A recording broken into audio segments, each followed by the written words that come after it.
Paramashivoham Om Nithyananda Paramashivoham Om Nithyananda Paramashivoham Om Nithyananda Paramashivoham.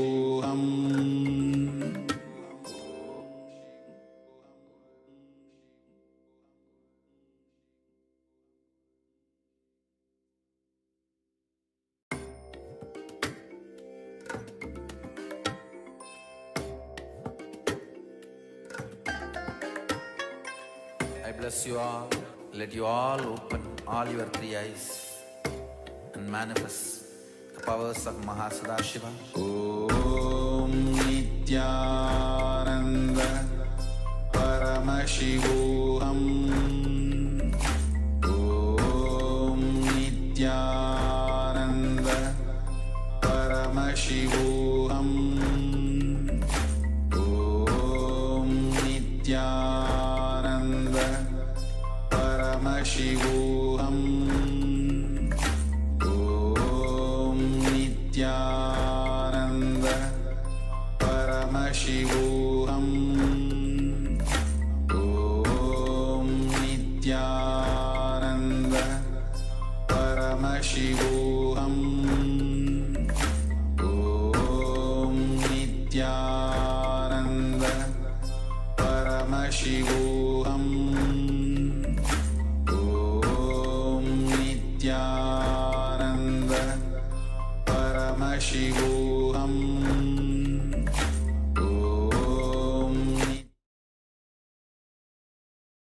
Now slowly, very slowly, you can open your eyes and take a moment to share what was revealed to you through the power of third eye as you're manifesting the power of quantum memory, recollecting large information from the intelligence behind the brain. Someone shares a beautiful story about Vivekananda, where one person came to Vivekananda and gave him a book. Just he had a glance of one page of the book, and within few minutes, he knew the whole book without even reading it. The person actually asked many questions regarding the book, and he gave so much detail about the book itself at the moment when the person started asking questions. Same way, Sound is giving this power to all of us to manifest this power of quantum memory, recollecting large information from the intelligence behind the brain. So take a moment and share what was revealed to you, and also requesting all the participants on the YouTube. Please go ahead. Yeah, so this power can come in handy.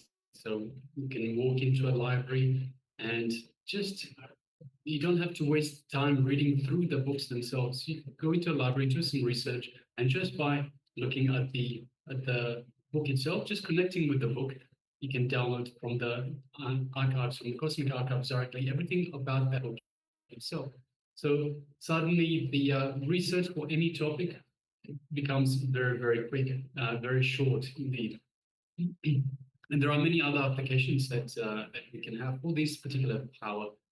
Perhaps the participants can suggest some other applications they could possibly use this power, this very wonderful power, the power of downloading directly from the cosmic archives, so the intelligence beyond the mind. It is the quantum memory. So actually, this power is very much useful for the students, especially when it's even for the students, it's better to awaken their third eye when they are at the age of below 14. And it's easy for them. And it says for children, it is easy to awaken their third eye and manifest these powers, especially when they are loaded with so much of studies, so much of pressure. This quantum memory can help them in so much dimensions. yes, all the study being out of the way very quickly, then they have more time to spend on doing chores around the house. Yes. Let us now request once again the participants, please let us know what was revealed to you in your third eye. So what was the information on the page that we displayed for you just for a brief seconds, for a few seconds.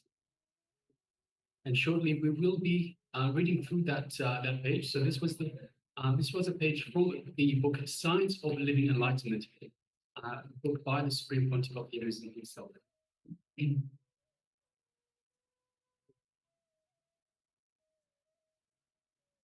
So just take a moment and share. And of course, as I requested just moments earlier, let us know any other applications that you can have. So we have come up with a couple of applications. So for students and of course for just doing research, I guess doing research, we're always students. For our entire life, we will continuously learn more and more.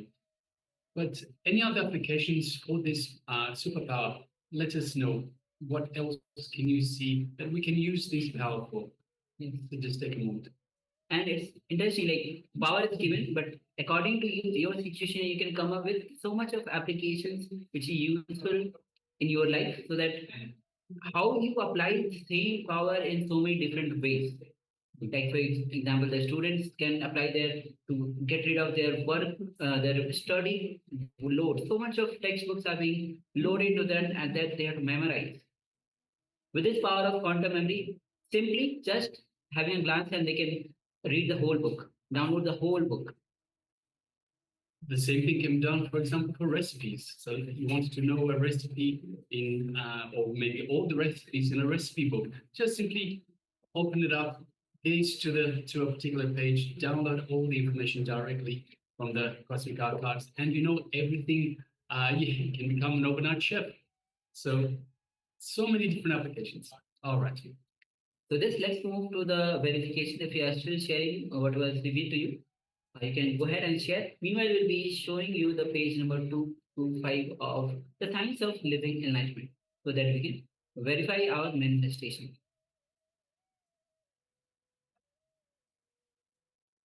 Yes, so this is page number 225 of the Science of Living Enlightenment.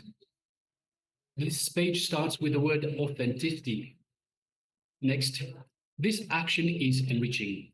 Mahadeva, the embodiment of responsibility, appears to enrich Vishnu and Brahma, and to remind them about their inauthenticity and lack of integrity. Fortunately, Brahma and Vishnu completed and restored their integrity and authenticity. That is the reason the universe is still functioning, available to all of us. I tell you, whenever there is a lack of integrity and lack of authenticity among human beings, Mahadeva, due to his ultimate feeling of responsibility, appears in the space of time, form, and name to remind people and bring them back to integrity and authenticity. Today is the day we celebrate Mahadeva's happenings, all Mahadeva's happenings, not just this one, but all happenings.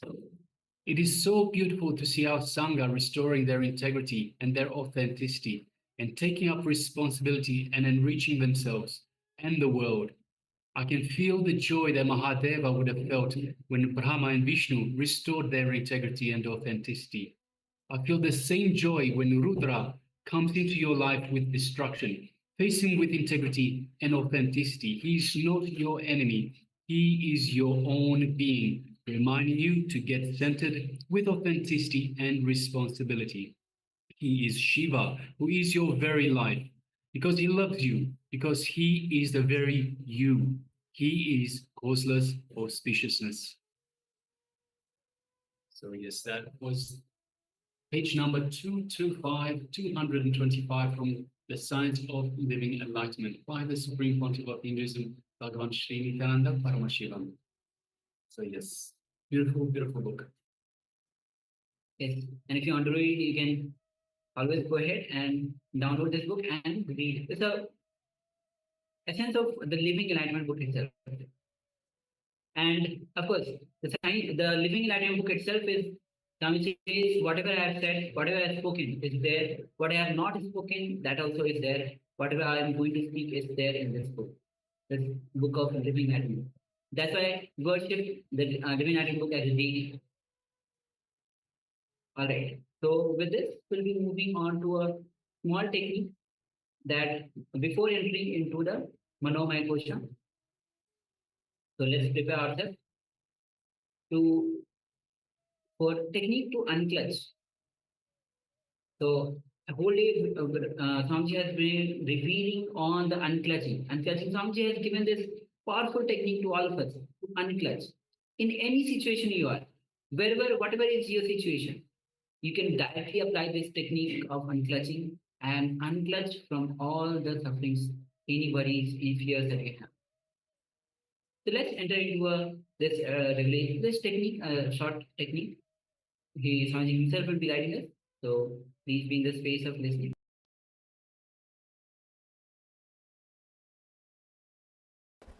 Nine minutes, just sit unclutched.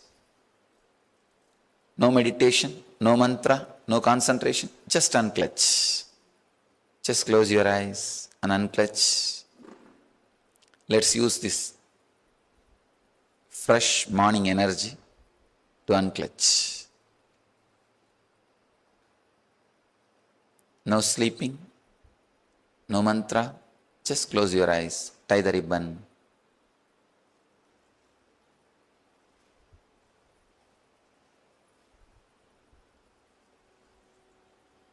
Just unclutch.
Today is the best day. Sadashiva appears for Brahma and Vishnu early morning in the form of light shaft. Means the consciousness which is beyond time and space enters into time and space. Sadashiva declares, let me become many to celebrate myself. So morning we celebrate he becoming many. You can see every deity, every god, we go on light the lamp. So each, the Sadashiva himself becomes many. So whole campus we went round. It was such high energy. So again the many becomes one. Not only spiritually, even socially this celebration forms a very important part of my life, because this is the only celebration I enjoyed from my birth, at least in this body.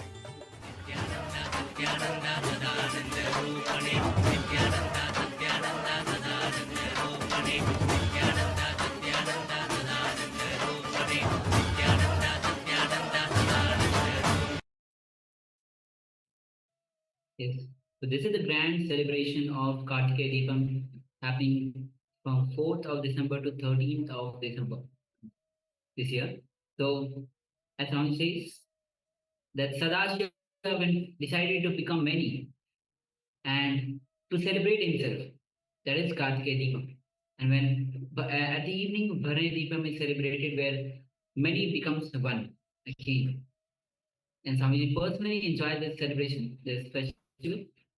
So if you want to offer your gratitude to this, to the lotus feet of Swamiji on this festival, Kartikeya Deepam, let us know. We'll be guiding you further on this. Alright, so with this, let's move on to the next session. We already covered the Annamaya Kosha, introduction to Dhyana Purna.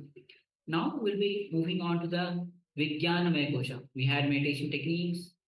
Now we are entering into the Vijnanamaya Kosha, and after that we'll be having the meditation technique as well. And as Swami says that only the Annamaya Kosha has the meditation technique which needs the body, involvement of the body. For other koshas, you don't need to involve your body. So let's get ready to enter into Vijnanamaya Kosha, and then we'll be entering into the meditation for the Vijnanamaya Kosha. Of my heart for already me to allowing me. Okay.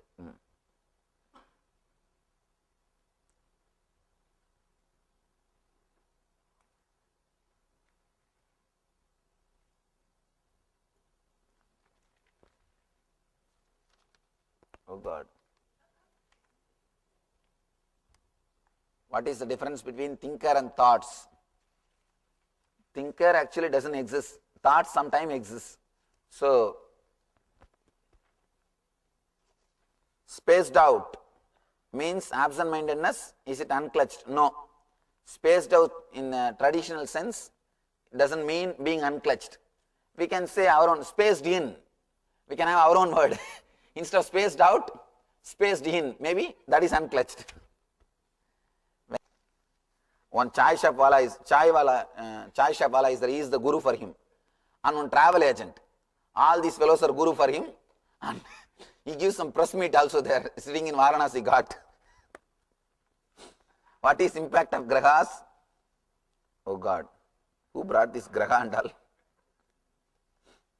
Forget about all these grahas. Be unclutched. You are constantly claiming about main truth or ultimate initiation. You claim this is to be answer to all problems including depression, irritation, etc. I am not claiming it. Try to practice and you will understand the truth. I am not claiming anything. I am just stating the fact. If this is that good, why this truth is not taught in universities where we have a lot of intelligent people Any comment? I don't know. I don't think that in universities a lot of intelligent people. That has to be, that last statement I am not able to understand. If there are a lot of intelligent people, let them learn. I have no problem. Anyhow, I am making all these CDs available openly only. So, if they want, I have no problem. I can send some teacher and teach them. Can I receive a spiritual name and maintain my current name in, oh God.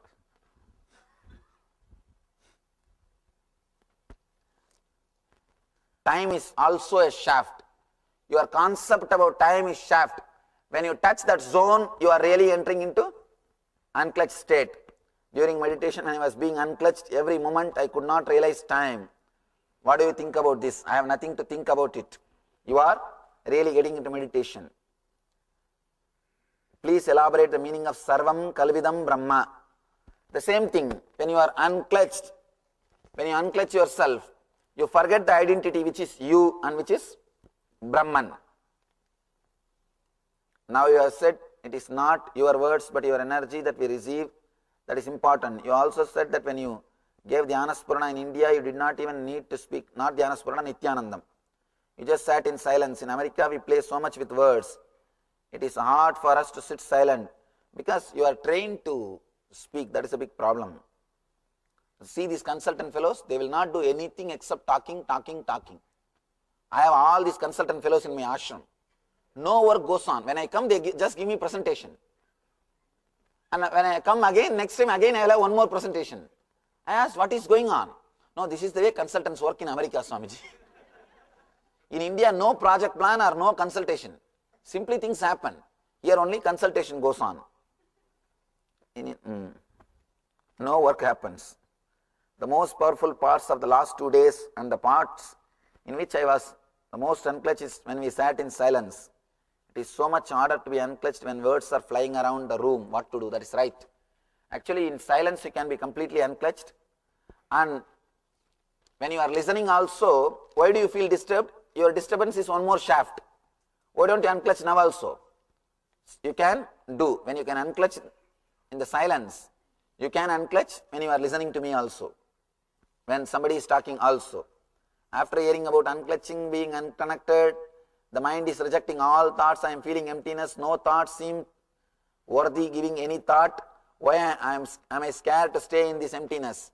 Why am I scared? Emptiness always, even your fear or being scared is one more shaft. Forget about it. Disconnect from that. I am aware that I withhold or in some way resist being unclutched. This is again one more, creating one more shaft. So, who is this questioner? I am aware that I withhold or in some way resist being unclutched. Be very clear. Even that you are thinking that you are resisting unclutching is one more shaft. Forget about it. Understand it is one more shaft and don't create, that's all. I know my mind constantly tells me I am undeserving. Is there anything further to do other than having the awareness? Just the awareness is enough, nothing else is necessary. Please define word unclutched. And what is the nearest word in Sanskrit or traditional spiritual literature? Maybe Nirvikalpa.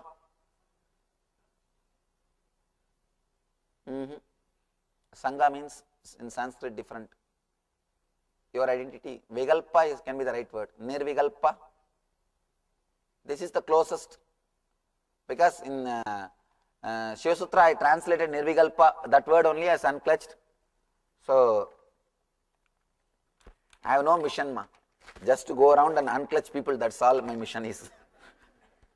And teach them they are unclutched, that's all, nothing much. And whenever people are arrogant or egoistic, you see, the question somebody asked now, a few minutes ago, now, why should we use the mala or all those things? See, this is not, if it is out of real thing, I would have answered different. This is the, if you don't wear that my mala, what will you do? You will be wearing somebody else's photo or your own photo, your own ego. At least these are all some methods to replace you. And there are something even beyond logic, which I do not, which sometime you feel so much of gratitude and connected, You don't even ask logical questions like, why should I have your mala or locket or anything. Only if you feel connected to me, that much you are qualified to have healing initiation. Otherwise, there is no need for you to have healing initiation. It's a pure gift. It's a pure, see, one more thing. I am not God or Guru for everybody. I am not Guru for everybody. I am Guru for people only who feel connected to me. I always tell people, unless you feel connected, I won't be master for you. Maybe continue to search, you will have the right master. So, these are all few methods to check whether they really feel connected beyond logic or they feel connected only till the logic. So that these are all some obstructions or method I put to filter those people, those kind of people. So if you don't feel connected that much, then healing initiation is not for you. Forget about it. Search, you will have your master, then things will start happening in you. Okay. If I unclutch from my thoughts while talking to somebody, how do I respond while talking to someone who is not unclutched? Don't think that they are not unclutched. Don't think that they are clutched people. Just be, why do you bother about others? Just you be clutched, you be unclutched. You will see a different intelligence happening through you. I had a shaft of Swami that I met 10 years ago, Swami that I met 1 year ago, Swami that I met 1 day ago. I was about to be unclutched of Swami shaft. Yesterday I saw a dancing Swami. Whose question? Oh, yesterday I saw a dancing Swami. I have a new shaft consisting of dancing Swami. Am I having problem of getting unclutched now? Can you give me some help? No, don't worry, you will be unclutched. I will never make you clutched. So you will be unclutched. When you say unclutched from your identity, and I do it, I keep falling into Anandagandha. Then the question rises, if I am doing right, and you are doing right. If you fall in Anandagandha, you are already doing it right. Nothing wrong. Somebody else. Huh? No, actually Anandagandha is not a shaft. It's a same meditation, technically little different. Only words are little different.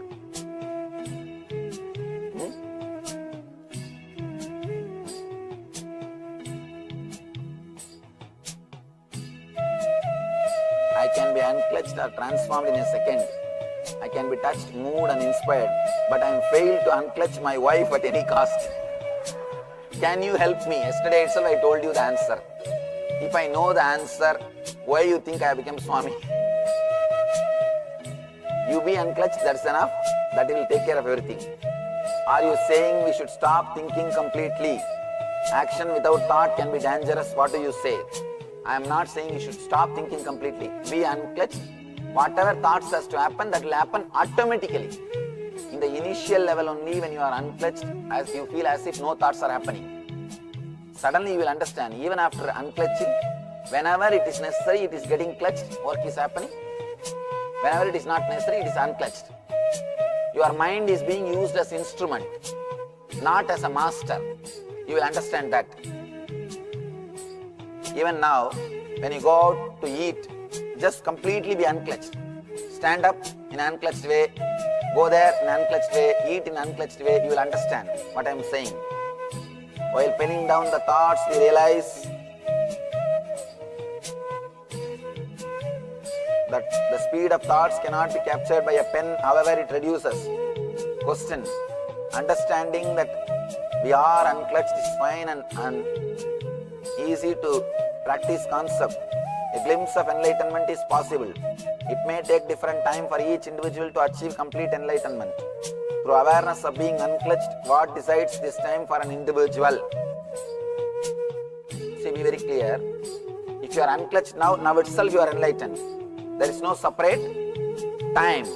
There is no need that you should be unclutched for 10 years, only then you will become enlightened. Nothing like that. It's just intensity. I experienced love towards the body after Annamaya Kosha experience, looking at it with new eyes, like a child. The more I realize I am unclutched, the more sensitive I feel to become to other people.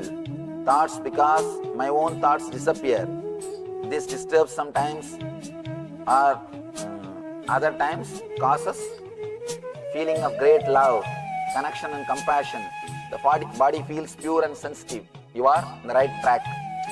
Go ahead. Just be unclutched.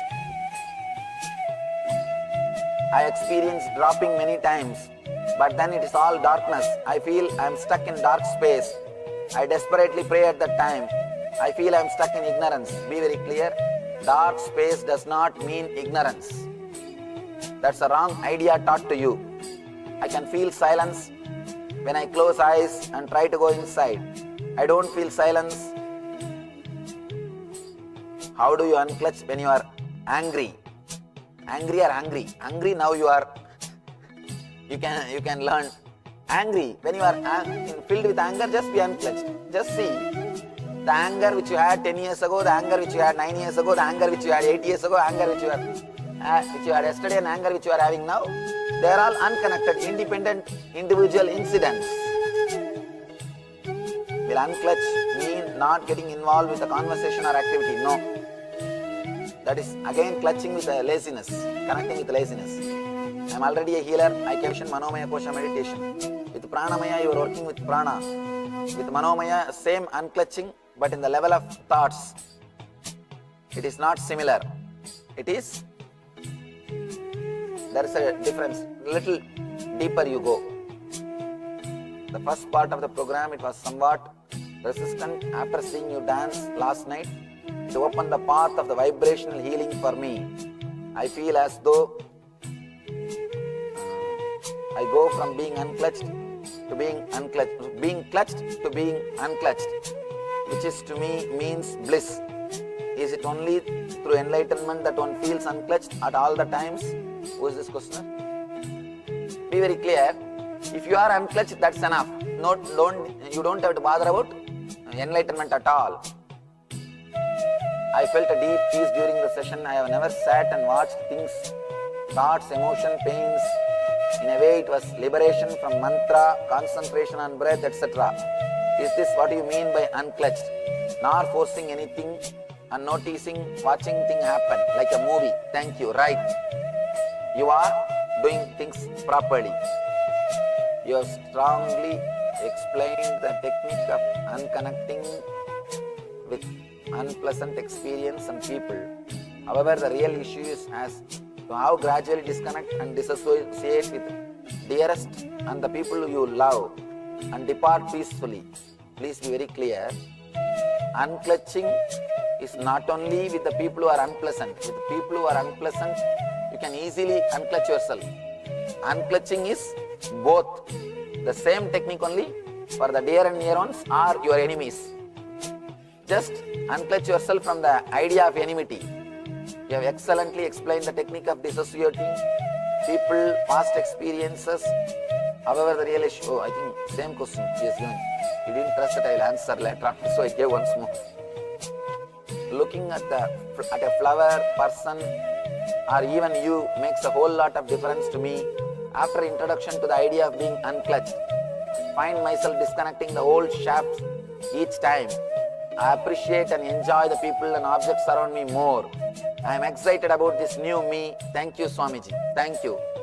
It's real, beautiful experience. This question about question from Sri Krishna Gadiyaram about Vijnana Vairava Tantra. The knowledge itself is answer. You don't need to separately visualize your question. Knowledge itself is an answer. I have noticed that although I love being in your physical presence, I actually feel more connected to you when not near you, when I am not near you. If I just look at your photo or even simply remember you, I feel so much gratitude and love, but not as much when I am in your physical presence. Am I just creating a fantasy or superficial shaft? This troubles me a little because most people want to be with you all the time. Am I just not connected yet? No, nothing like that. Be very clear. Sometimes in my absence also you may feel connected. That's nothing wrong. Feeling connected is enough. There is no need to worry about this. Don't create one more shaft based on somebody's explanation or somebody's idea. If they feel connected to me in my physical presence, that is nice. Why should you feel the same thing? There is no need. I think I finished practically all the questions.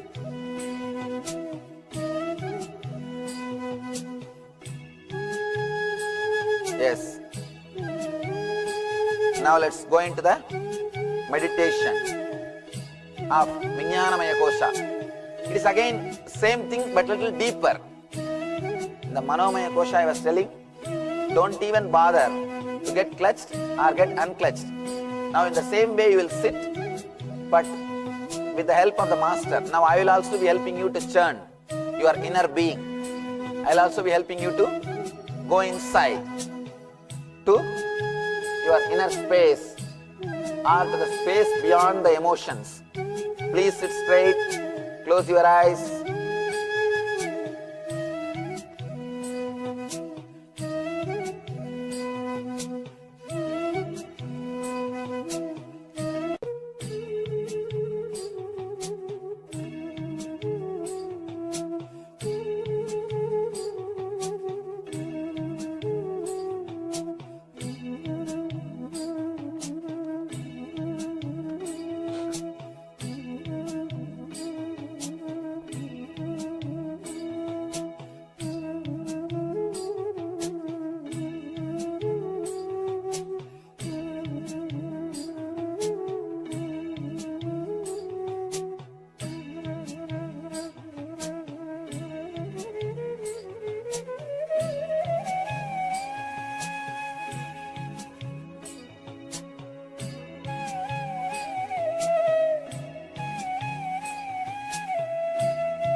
Be unclutched, even from the thought of being unclutched. Don't even remember you are supposed to be unclutched. Just be.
Today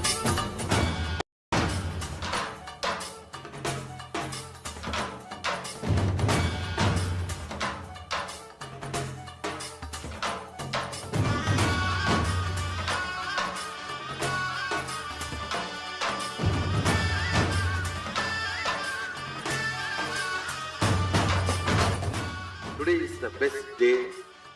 Sadashiva appears for Brahma and Vishnu early morning in the form of light shaft. Means the consciousness which is beyond time and space enters into time and space. Sadashiva declares, let me become many to celebrate myself. So morning we celebrate he becoming many. You can see every deity, every god, we go on light the lamp. So each, the Sadashiva himself becomes many. So whole campus we went round. It was such high energy. So again the many becomes one. Not only spiritually, even socially this celebration forms a very important part of my life, because this is the only celebration I enjoyed from my birth, at least in this body.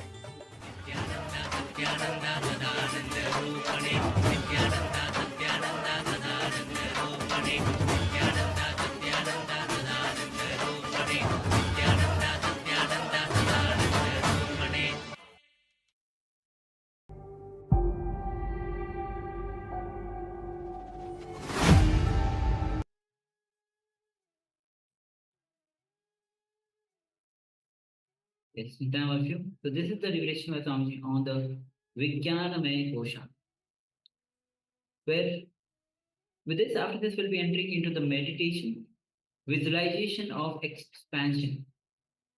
Now we are supposed to go beyond this visualization also. How to go beyond the visualization? Because anything you do will be under your visualization. It's like going beyond your imagination. How can we? We can. Anything which you can visualize is your Vijnanamaya Kosha, the boundary. For example, if you can visualize the room that you're in, it means that the room has become your boundary.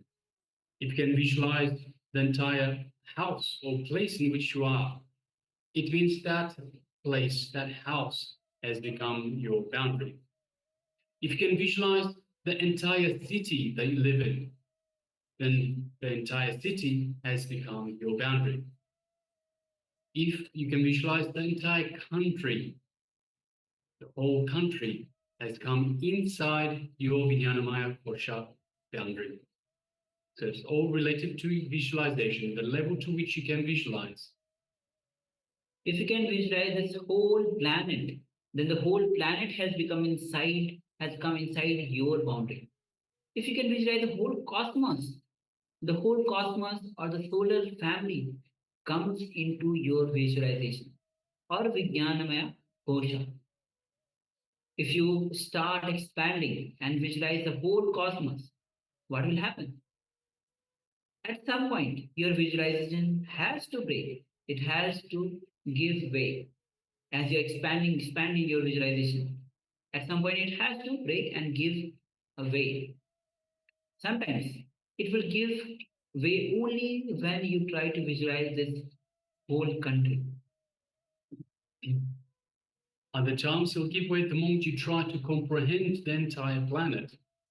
But at one point, it has to give way. At some point, your visualization cannot go any further. It will only go so far, whether it's this country, the city, whether it is the planet, the solar system, the galaxy, or the entire cosmos. At some point, it will give way. It's just the way it works. You will see that your visualization will give way. At least for a few moments, you will relax without a visualization happening in your inner space. So let us see how it feels. If you have the urge, the very urge will stop the process. Visualize a city When you visualize a city, means whatever you know about that city, visualize and feel it inside your skin. Again, a city, whatever you know about the city, visualize and feel it inside your skin. With the traffic moving inside your skin, the whole thing is happening inside what you think as your boundary. Just expand your visualization step by step. Suddenly, you will see that your visualization gives way to existence itself. Yes. So now let us start this visualization expansion meditation. So requesting all participants, please close your eyes. You can tie your eye bands if you wish. Make sure you sit in a very comfortable way, but do not lie down, do not sleep. Just sit in a relaxed, comfortable way. Also, there should not be anything tight gripping your body, so it doesn't distract, it doesn't take attention towards that part of the body. So sit in a nice, relaxed way. Don't lie down. You can have your eyes closed. You can tie your eye bands if you wish, but please do not lie down. Do not sleep. If you lie down, you will invariably go to sleep. And also, don't have anything tight gripping your body. Anything tight will distract you. Your mind will choose to go, hey, this is tight. Just feel your boundary of the Annamaya Kosha. So let us start now. Feel your boundary of the Annamaya Kosha, which is the physical layer, the physical body that we are aware of. We can see, we can touch. This is your Annamaya Kosha. So just feel the boundary of the Annamaya Kosha. Feel yourself completely inside your physical body, your skin.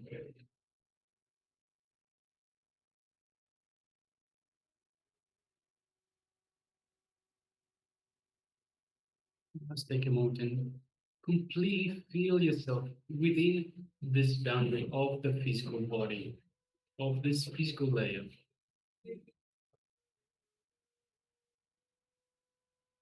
Feel yourself alive from head to toe. Go to your feet. Feel inside that you are alive.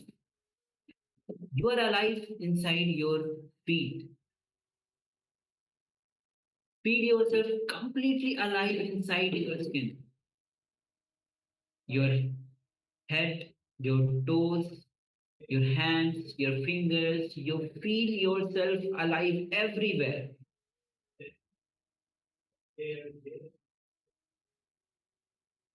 And then,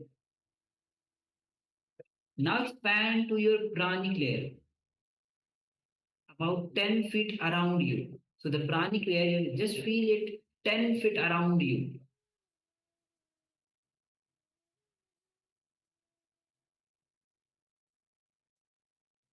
If there's anyone sitting around you,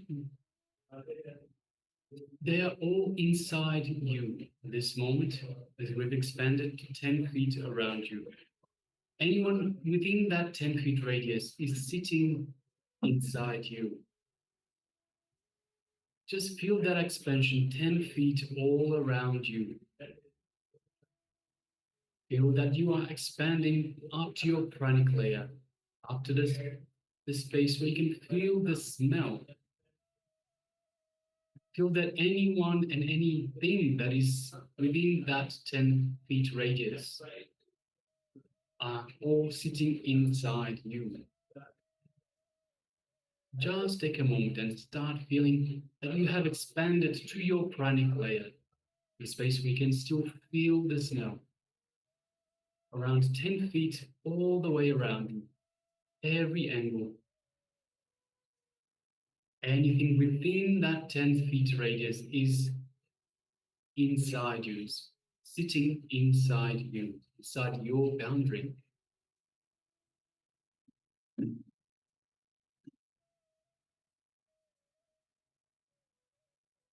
Now, just expand and fill the entire room where you are. So just fill every corner of the room.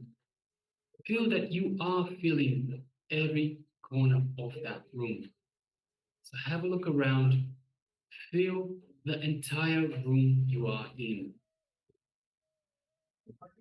The whole room is now inside you. The entire room and everything that is in it is inside you. You are feeling, you have expanded, and you feel the entire room that you are in.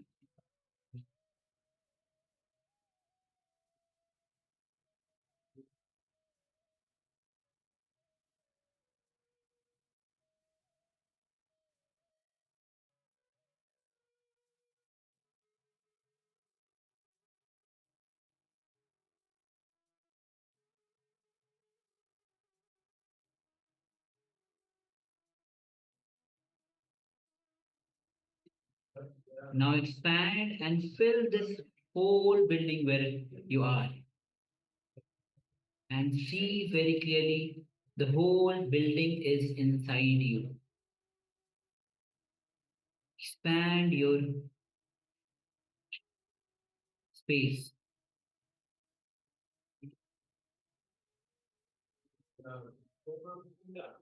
Expand and feel the whole building inside your body.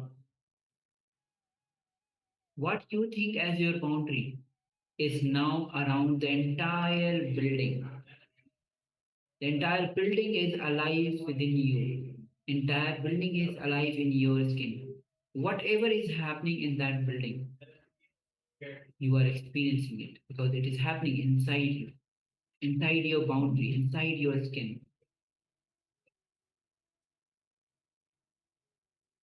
Next, expand more from building.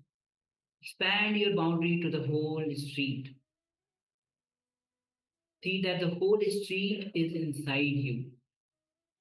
Whether the traffic is moving, any movement, everything that is happening inside your boundary. Whether people are moving, people are walking, people are talking, vehicles are moving, they are making sounds, traffic lights, everything is happening inside your boundary.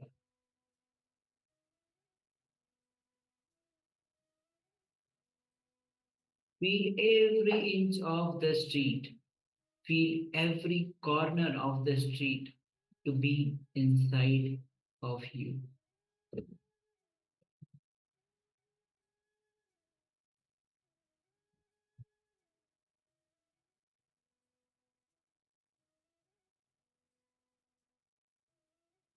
Now expand and feel the entire city. So feel the entire city, whatever you know about the city, all the places that you know in the city itself, just bring all of them to your memory now and see that everything is inside you. We have now expanded to fill the entire city. Everything you know of the city, just bring them to your awareness now, to your memory, and see everything is inside you. You are feeling it. Every little bit is filled by you. Every street, road, every home, every river, every hill, everything. You are feeling everything. And everything is inside you.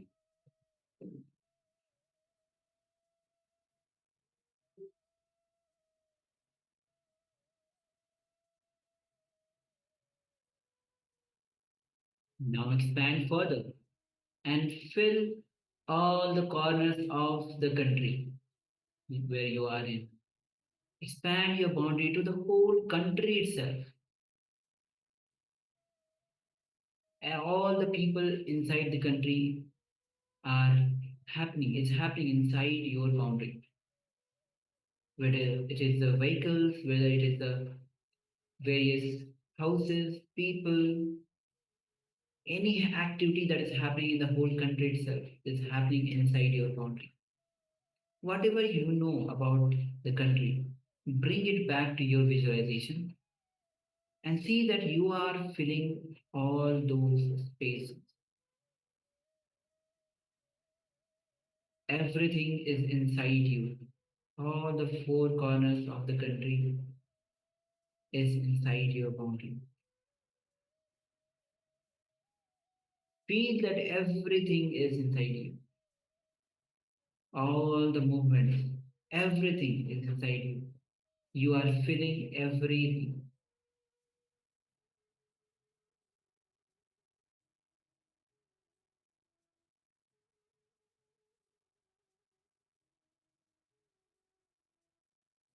Now expand and just feel that this whole planet is inside you.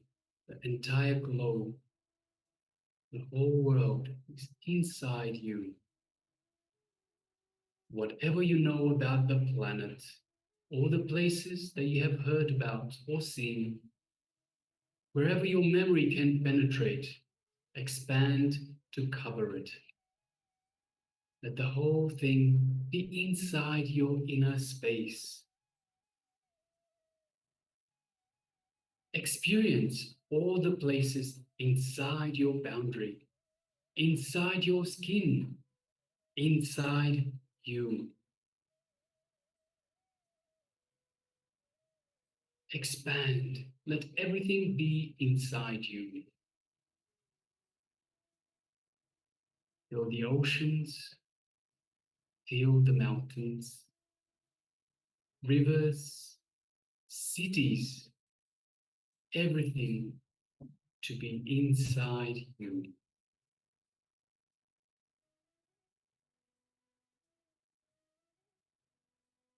Whole globe is moving inside your inner space.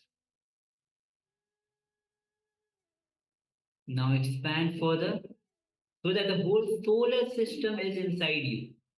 There's the sun, the moon, the planet Earth, all the planets are moving inside you, inside your boundary. Expand to the whole solar system, the solar family itself, and feel everything moving inside your head. Everything let everything be inside your head. So that now see that you have expanded and the whole solar family is moving inside your head.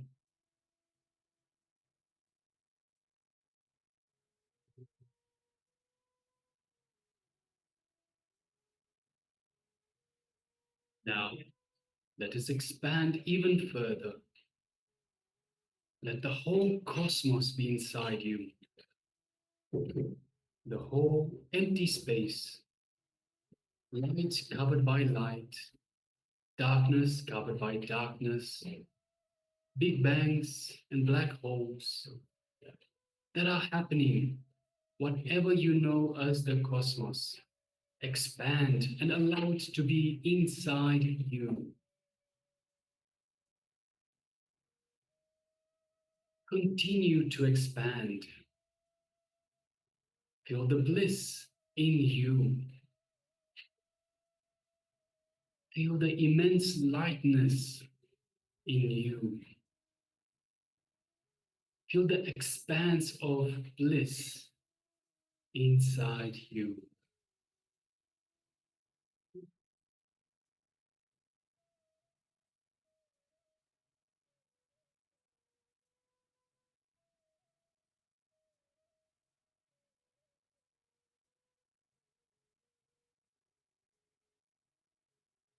Continue to expand. You will start moving towards experiencing the Anandamaya Kosha, the last kosha, the fifth body. It is at the level of Anandamaya Kosha that true yoga happens. When the union of body, union of mind and spirit takes place, where you are one with the cosmic energy, where the self is alive and you have identified yourself within it.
All right, you can relax now.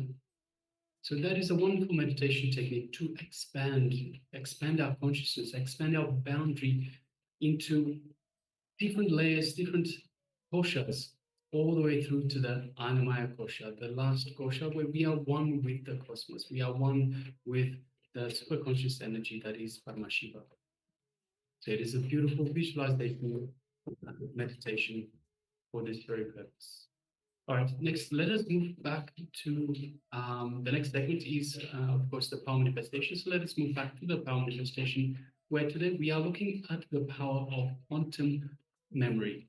So quantum memory, just earlier, in the earlier segment, we were looking at all the different applications, all the different ways that you can use this power. And of course, there are so many different applications. We were talking about students, for example.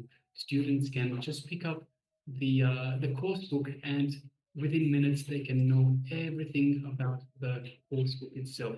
They can get tested just the way Vivekananda was manifesting and got tested a few minutes after just simply downloading the information from the cosmic archives. And he was able to answer every single question about anything at all to do with the book itself, any topic from the book, no matter how much detail was asked.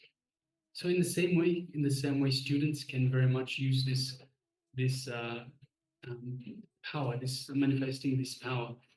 Also, we looked at perhaps if you do some research, you go to a library where there are lots of books, and of course this cuts down the very research time just by simply downloading directly from the cosmos.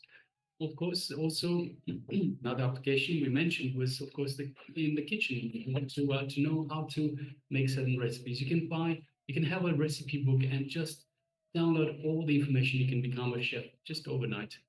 So yes, so many different applications. And of course, you can let us know yourself of any other applications that you think you can possibly use this power for.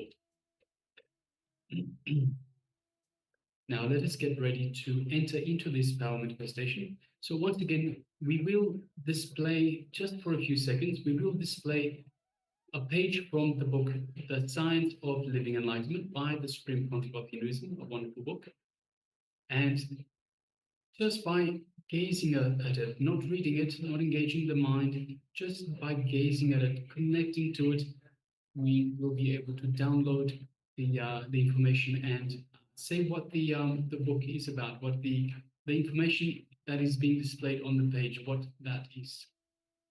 So requesting everyone, let us get ready. So before we start, we request participants to please switch on your cameras. We have Ken Haya, we have Ma Le Tan, we have Ma Lizzie Wang, and Ma Shu Wei Ping. If you could please switch on your cameras and be available for this segment, for the power manifestation segment. And we also have Ma Kaylee Wang. Ma, your camera is turned on, but we cannot see you in the camera. And also Xin Wang. It's very dark. I think we can just make out that you're there, Aya, but it's very dark where you are. And also Ma Rita-san. Again, the camera is switched on, but we don't see you in the camera frame, Ma. So if you're there, do let us know. And please, of course, make yourself available for this power manifestation. Now let us sit comfortably with the head, neck, and spine in a straight line. Yes, Ma Lizzie Wang.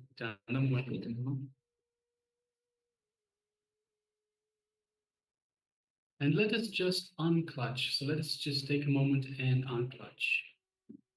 Unclutch from anything external, any worries, any anxiety, anything about the outside world. Let's not let it get in our way. This is our time with Paramashiva, our time with Swamiji, where we manifest the powers of the third eye. All those worries, all those anxieties, they'll still be there after the power manifestation. So let's just take a break. We can even put all of that onto Swamiji, any anxiety, any worries, frustrations, any of that. Just say, Swamiji, you take care of that for a little while. Let me do this power manifestation. And as you do so, you will feel so much lighter. All the responsibility, even if just momentarily, will be lifted off your shoulders, and it will feel like such a relief. Not only that, but you will come to the space of restful awareness. So let us unclutch from any of those, any worries, anxiety, fears, and just come to the space of restful awareness.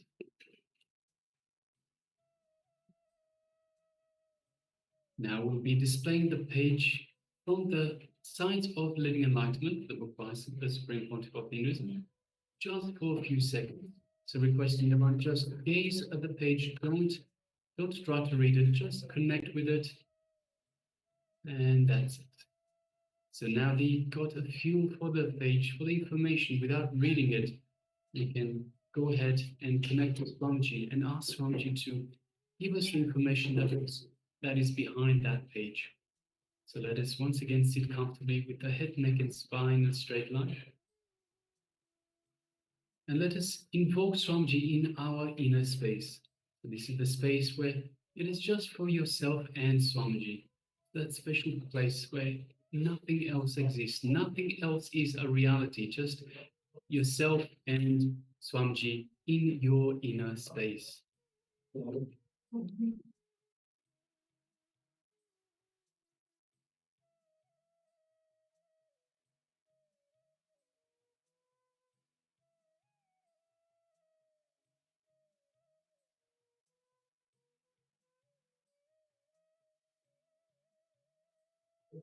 Yes, so visualize your favorite murti of Swamiji, the one that you feel most connected to in your inner space.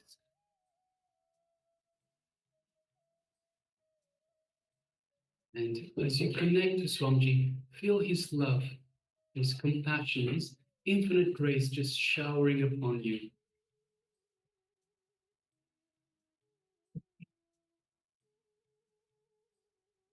Just feel all of that in your inner space. It is just you and Swamiji in your inner space.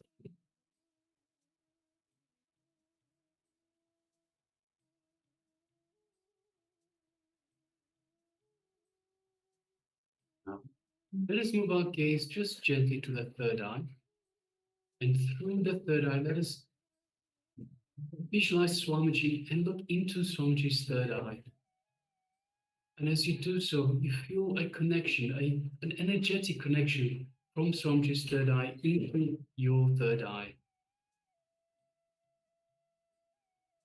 Just feel that energy in your third eye.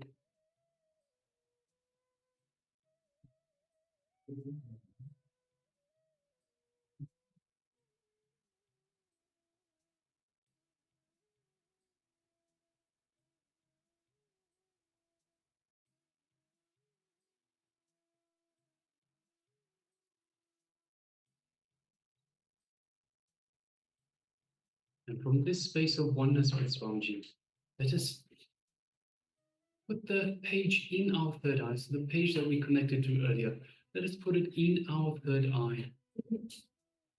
And ask Swamiji to download the information, tell us the information behind this page. What does the page hold? What is the information on this page? Let us start chanting Mahavakya. Om Nithyananda Paramashivoham. Om Nithyananda Paramashivoham. Om Nithyananda Paramashivoham. From this space of oneness, let us start manifesting this power of quantum memory. Let's begin. Paramashivoham. Om Nithyananda Paramashivoham. Om Nithyananda Paramashivoham. Om Nithyananda Paramashivoham. Om Nithyananda